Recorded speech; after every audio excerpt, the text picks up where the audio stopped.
அன்பு நேயர்களுக்கு கனிவான வணக்கம். எடப்பாடிக்கு எதிராக திரும்பியுள்ள ராஜேந்திர பாலாஜி. அதிமுக அமைச்சரவையில் பால்வளத்துறை அமைச்சராகவும் விருதுநகர் மாவட்ட செயலாளராகவும் பொறுப்பு வகித்து வரக்கூடியவர் ராஜேந்திர பாலாஜி. இவர் அதிமுகவில் மிக முக்கிய அமைச்சர்களில் ஒருவராக செயல்பட்டு வந்தவர். இவர் ஒரு காலத்தில் தீவிர பாரதிய ஜனதா கட்சியினுடைய ஆதரவாளராகவும் செயல்பட்டு வந்தார்.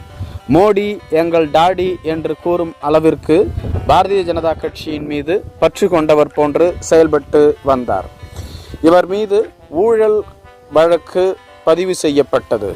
அப்பொழுது இவர் தமிழகத்திலிருந்து கர்நாடகாவிற்கு சென்று தலைமறைவாக இருந்தார்.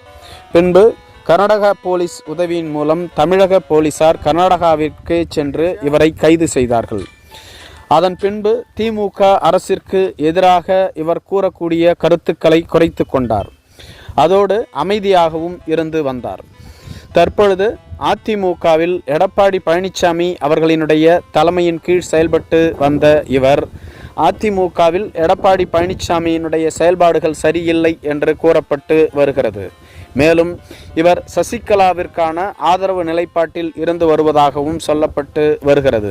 சசிகலா அவர்கள் தென் தமிழகத்தில் சுற்றுப்பயணம் மேற்கொண்டு வருகிறார். இந்த சுற்றுப்பயணத்திற்கு முன்பாக சசிகலாவின் சகோதரர் திவாகரன் அவர்கள் ராஜேந்திர பாலாஜியோடு தொலைபேசியில் பேசியதாகவும் சசிகலா அவர்களுக்கு நீங்கள் ஆதரவு அளிக்க வேண்டும் என்று கேட்டுக்கொண்டதாகவும் சொல்லப்படுகிறது. மேலும் சசிகலா அவர்களினுடைய ஆதரவு இல்லாமல் தென் தமிழகத்தில் உங்களால் அரசியல் செய்ய முடியாது. குறிப்பாக விருதுநகர் மாவட்டத்தில் முக்குளத்தோர் கணிசமாக வாழ்ந்து வருகிறார்கள். அவர்களினுடைய வாக்கு வங்கியை நம்பித்தான் அதிமுக உள்ளது. இதை மனதில் வைத்து செயல்படுங்கள் என்று கூறியதாகவும் அதற்கு ஏற்றார் வகையில் ராஜேந்திர பாலாஜியினுடைய செயல்பாடுகளும் சமீபத்தில் எடப்பாடிக்கு எதிராக இருந்து வருவதாகவும் கூறப்பட்டு வருகிறது. மேலும் எடப்பாடி ஓபிஎஸ் போன்றோர்கள் அதிமுகவில் இணைக்கப்பட வேண்டும் என்று குரல் கொடுத்த அமைச்சர்களில் இவரும் ஒருவர் என்று சொல்லப்பட்டு வருகிறது. இருப்பினும் கூட மற்றவர்களைப் போல் இவர் வெளிப்படையாக எடப்பாடி பழனிசாமி அவர்களுக்கு எதிராக இதுவரையிலும் பேசாமல் அமைதியாகவே இருந்து வந்தார். திரைமறைவில் அதிமுக ஒருங்கிணைக்கப்பட வேண்டும் என்ற முழக்கத்திற்கு இவர் உறுதி சேர்த்து வந்ததாகவும் சொல்லப்பட்டு வருகிறது. சமீபத்தில் ஆம்ஸ்ட்ராங் படுகொலை செய்யப்பட்டார். அவரது மனைவியை நேரில் சந்தித்து ஆறுதல் தெரிவித்தார் ராஜேந்திர பாலாஜி அவர்கள். அப்பொழுது ஆம்ஸ்ட்ராங் கொலை வழக்கு சரியான திசையில் சென்று கொண்டிருக்கிறது. தமிழக அரசு சிறப்பாக கையாண்டு வருகிறது. கொலையில் ஈடுபட்ட அனைவரையும் தொடர்ந்து கைது செய்து மிக விரைவில் இந்த கொலைக்கான நீதி கிடைக்கும், நீங்கள் கவலைப்பட தேவையில்லை என அவருக்கு ஆறுதல் கூறியதாக சொல்லப்படுகிறது. இந்த செய்தி தற்பொழுது இணையத்தில் தீயாக பரவி வருகிறது.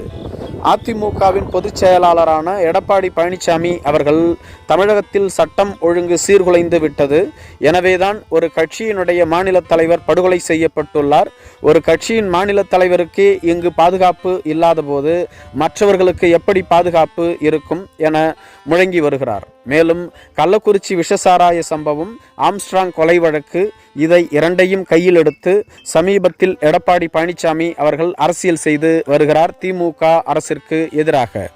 இதுபோன்ற சூழ்நிலையில்தான் ராஜேந்திர பாலாஜி அவர்கள் வழக்கு சரியான திசையில் சென்று கொண்டிருக்கிறது, தமிழக அரசும் வழக்கை முறையாக விசாரித்து வருகிறது, நீங்கள் கவலைப்பட தேவையில்லை என திமுக அரசிற்கு ஆதரவு தெரிவித்துள்ளார். தனது கட்சியினுடைய பொதுச் செயலாளரினுடைய பேச்சுக்கு எதிர்பேச்சாகவும் இது அமைந்துள்ளது. ஒரே கட்சியில் உள்ள கட்சியினுடைய தலைவர் திமுக அரசினுடைய செயல்பாடுகள் சரியில்லை, திமுக அரசில் கொள்ளை சம்பவங்கள் அதிகரித்து விட்டது, லஞ்ச லாவண்யங்கள் பெருகிவிட்டது, திமுக அரசு இதற்கு பொறுப்பேற்று மிக விரைவில் பதவி விலக வேண்டும் என்றும் கோரி வருகிறார். அதுபோன்ற சமயத்தில் ராஜேந்திர பாலாஜி திமுக அரசின் செயல்பாட்டை பாராட்டி பேசியிருப்பது அதிமுகவிற்குள் புகைச்சலை கிளப்பியுள்ளது.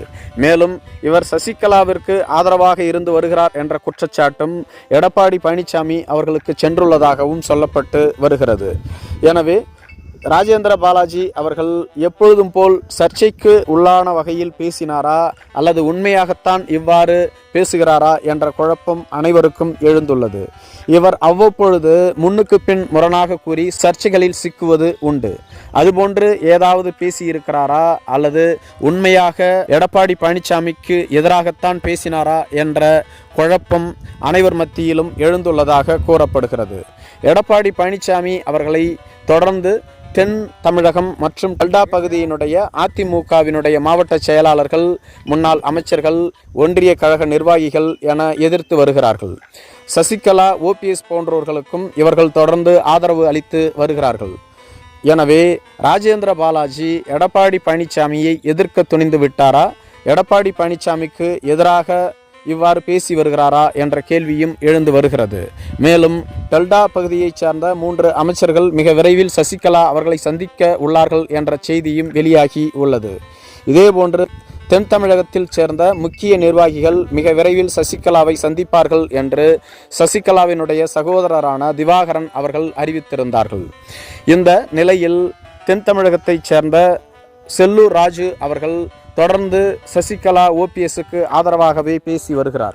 கடம்பூர் ராஜு, ராஜேந்திர பாலாஜி மட்டுமே இதுவரையிலும் அமைதியாக இருந்து வந்தார்கள். இவர்கள் இருவருமே விருதுநகர் மாவட்டத்தைச் சேர்ந்தவர்கள். ராஜேந்திர பாலாஜியினுடைய பேச்சு அதிமுகவிற்குள் குழப்பத்தை ஏற்படுத்தியுள்ளது என்று சொல்லப்பட்டு வருகிறது. எடப்பாடி பழனிசாமி அவர்களும் என்ன செய்வதென்று தெரியாமல் விழித்து வருவதாகவும் சொல்லப்பட்டு வருகிறது. ஏற்கனவே மாவட்ட செயலாளர்களின் மீது நடவடிக்கை எடுக்க முடியாமலும் எடப்பாடி பழனிசாமி அவர்கள் தவித்து வருகிறார்கள். நன்றி.